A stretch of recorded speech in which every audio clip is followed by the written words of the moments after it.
everyone, this is Spencer Owens, and we're here in sunny Murrieta, California, and I'm sitting here with the number 193 of Lauren Woods and her dog, Sammy, who just jumped out of the back of the truck. So Lauren, you were just at Mammoth, and you had a great time. So talk to me, how were you feeling during Mammoth? Well, in the amateur class, I got a really good start in Moto 1, came in 4th in the amateur class, and then I ended up getting really sick in between motos and just tried to finish. I didn't want to quit, so I ended up with a 4.8 in the amateur class, came in 5th, and then in the pro class, I totally blew myself away, came in 3rd in the first moto, totally thankful about it, and ended up with a 4th overall. That's not bad. So it's obviously been a dream of yours to be a professional motocrosser, so what was it like to make your pro debut in Mammoth and to place as well as you did? It was totally surreal. Like, we went there hoping for like a top 5, top 7, and then to come in 4th, it was just like a dream come true. Totally not what we expected. So why was it not what you expected? Well, it was more of like there's a lot of fast girls in the pro class, and we just didn't want to set our bar too high and then be disappointed, so. Who is a pro girl that you've looked up to your entire life? Sarah Price, totally. I remember when I was on 50s and stuff, she was always like the girl that was like you wanted to be like her. She was just like the example. She was always the best, and now she's my trainer. She's been training me for about 2 years now. What kind of techniques does she put you through on a daily basis? Well, she likes to make me stand up for multiple laps, which is really tiring. But like, she just does it so that we can work on corners and stuff, and just we go through techniques and stuff. So does she leave you in pain?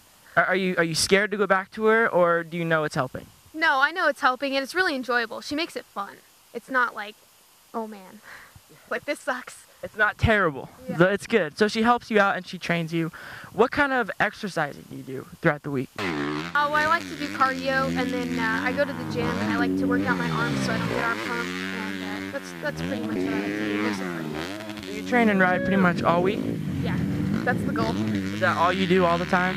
Well, when I have school, like I took a class in school to get into the gym and work out, and so when I'm not in school, then I'm trying to do cardio or get the bike ready and stuff like that. So talk to me about mechanicking. Do you mechanic your own bike, or do you have help?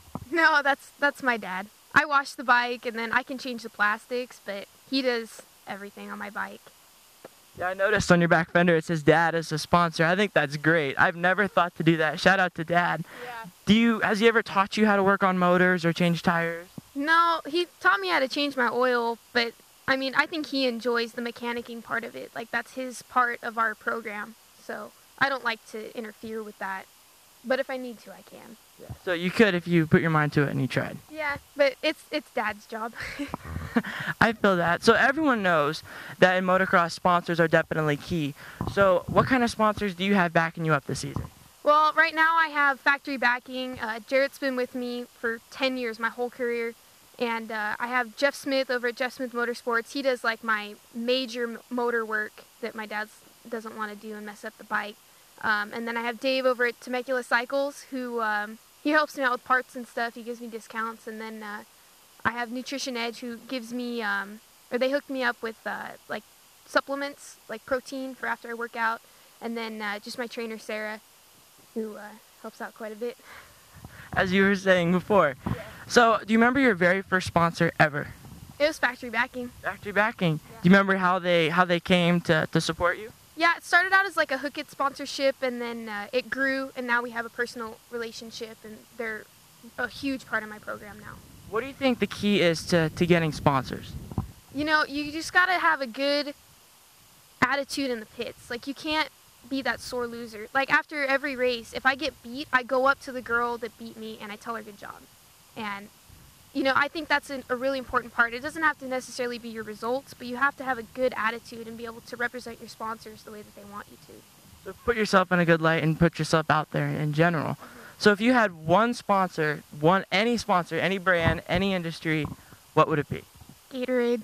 Gatorade. Why Gatorade? I drink quite a bit of it, so. Does it help with the training program? Yeah, sure. I just enjoy it, and I guess it hydrates you. Yes, at least that's what they show on TV, right? So what do you have to say about the current situation of women's motocross? I know that there's a lot of backstory around what's going on. So how does it make you feel from your perspective, turning pro and pretty much having your dreams, not really come true fully? I mean, when I was little, I used to go on my computer and watch like Ashley Kyler and Jessica Patterson go out and race, and I mean that was always the goal, was to be able to watch those girls and like be those girls and be able to be on TV. And now we don't really have that, but I mean I'm thankful that there's something for us. And with the new Power Series, like I'm super pumped about that. It's a new opportunity. I'm hoping it brings women's motocross back. Who do you like in the pro men series? I really like Ryan Dungey. He's like, you can tell he really puts his mind to what he does, and he's a great athlete. I like Ryan Dungey. So what would be your dream team to ride on? Geico Honda, for sure. I love my Honda, so I want to stick with the Hondas, and I mean, they have the best riders out there, in my opinion. So. What's the best bike you've ever ridden? This one. This one? My 2014 Honda. Why this one? Is there something about it? Yeah, I don't know. I just really enjoy it. It just works. Alright, so let's switch gears a little bit and let's talk about you. So what are some things that you do that nobody knows about? Like hobbies, other stuff? Well, I played golf for a little bit. I enjoy going out to the driving range occasionally with my grandparents. It's kind of a little bonding thing for me and my grandpa. And then I really like to go home from the track and eat chocolate ice cream. Chocolate ice cream. Why chocolate? Of all the flavors, why chocolate? What's so special about it? I'm just a chocolate person, so I don't know. Vanilla's too boring, and strawberries, like I'd rather just have a bowl of strawberries. So what are some superstitions that you have? Do you have any superstitions before racing? I just get worried about falling. Like I think about it too much. I gotta stop thinking about it so much. Self-sabotage, pretty much, right? You can't really think about it. I think if you think about it, it's most likely not going to happen. It's the things that happen that you don't think about. That's when it happens. Do you have any embarrassing moments that you like to share with us? Or not like. Well, when I was 6 or so, when I was on 50s, I can remember I pulled up to the line for a race, and I turned to, I think it was my mom, might have been my dad, and I was like, man, I have to pee.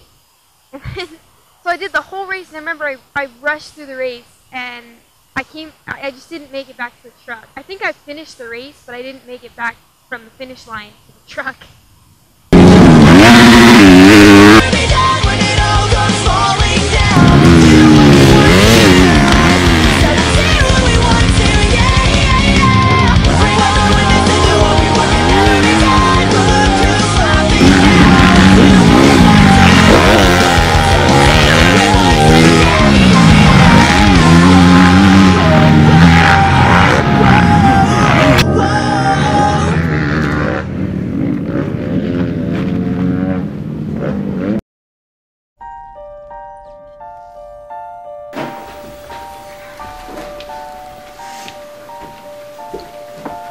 Come on in, this is my room.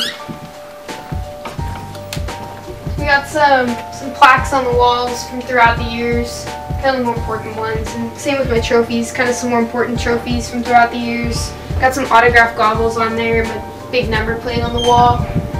My old helmets, crash helmets, don't really get to wear those anymore. And my jerseys, collect jerseys. Alright, so this trophy was my very first race on the big bike track on my 50. It was like my first time promoting from the little track to the main track. So I keep this one separate because it's pretty special.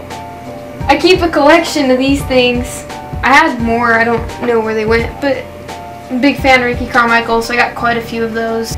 Signed Ricky Carmichael one that's still in the box, I'll probably keep forever. Give it to my kids.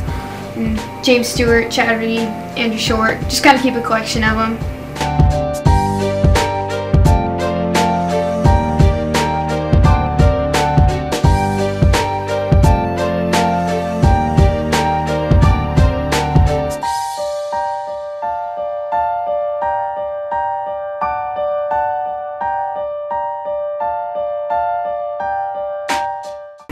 This is Lauren Woods, and you're watching CrossTalk.